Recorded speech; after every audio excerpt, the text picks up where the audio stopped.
మార్పు అనేది చాలా కష్టం అని చెప్తూ ఉంటారు ప్రతి మనిషి. మా స్టాఫ్ ఒకటే అడిగాను, ఎప్పుడన్నా ఒక విషయం చెప్పినప్పుడు 10 విషయాలు చెప్తే ఒకటే విషయం గుర్తుంటుంది, అలా మ్యాక్సిమం 2 ఉంటాయి. అది మన యొక్క తెలివితేటలు బట్టి. చాలామంది అనుకుంటారు అంత బుర్రలో దాచుకోవచ్చు అనుకుంటూ ఉంటారు. సో ప్రతిసారి ఒక డాక్టర్ దగ్గరికి వచ్చినప్పుడు నేను చెప్పాల్సింది ఏంటంటే, ఇన్స్ట్రక్షన్స్ ఇచ్చినప్పుడు కమ్యూనికేషన్ బ్రేక్ అవ్వకుండా ఉండటం కోసం రాసుకుంటూ ఉంటాం.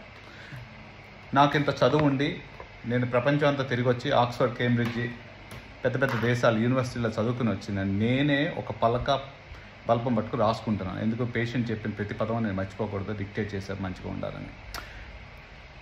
ఇలాగ బాగా తెలియగల వాళ్ళు మాత్రం అన్ని బుర్రలో దాచుకుంటూ ఉంటారు. చెప్పిన విషయాన్ని బుర్రలోనే దాచేసుకుందాము, పేపరు పెన్ను ఎందుకు, డబ్బులు ఖర్చు అనుకుంటూ ఉంటారు.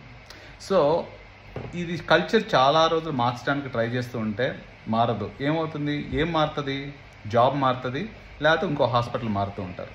సో ఆ రకంగా జరుగుతూ ఉంటాయి. సో ఆ ఎక్సర్సైజ్ తెలుసుకోవాలంటే ఒక ప్రాబ్లం పెద్దదిగా ఉంటే ఇంకో ప్రాబ్లం చిన్నగా అనిపిస్తుంది. ఒక పేపర్ బయట నుంచి తెచ్చుకుని రాసుకోవడం కష్టంగా ఉండే. సో అలాంటప్పుడు నేనేం చేశానంటే, ఈ వ్యక్తికి నేనేం చేశాను, నీకు ఎంత ఇచ్చాను డబ్బులు? 100 రూపీస్ ఇచ్చారు. మొత్తం షాప్లో తిరిగి 1 రూపాయికి ఒక పేపర్ తీసుకురమ్మన్నారు, కానీ ఎవరు ఇవ్వడం లేదు. ఎందుకని? 100 రూపీస్ ఇచ్చారు కాబట్టి. 100 రూపీస్ ఇచ్చారు. నెక్స్ట్ టైం ఎంత ఇస్తానన్నాను?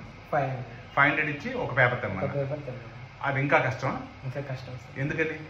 అది ఎవరు ఇవ్వాలి. ఇప్పుడు దీన్ని బట్టి నీకు తెలిసిందేంటి, ఒక ప్రాబ్లము పెద్దది చేస్తే రెండో ప్రాబ్లం చిన్నగా ఉంటుంది. దీన్ని బట్టి next time paper front desk దగ్గర పెట్టుకోవాలి. నెక్స్ట్ టైం ఇలా చేయవు. సో మనం వాళ్ళు తిట్టక్కర్లేదు, హింసించక్కర్లేదు, ఏమి చేయక్కర్లేదు.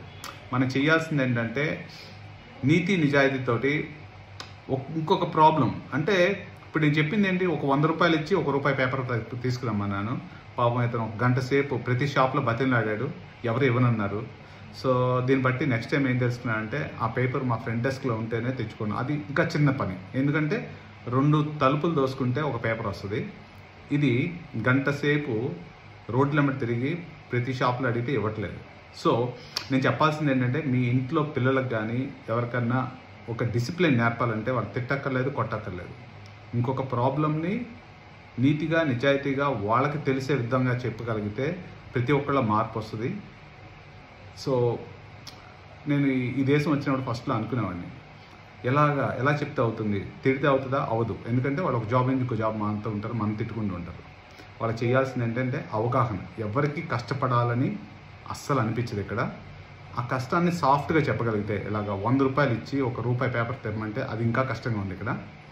అది జరిగింది. So thank you very much.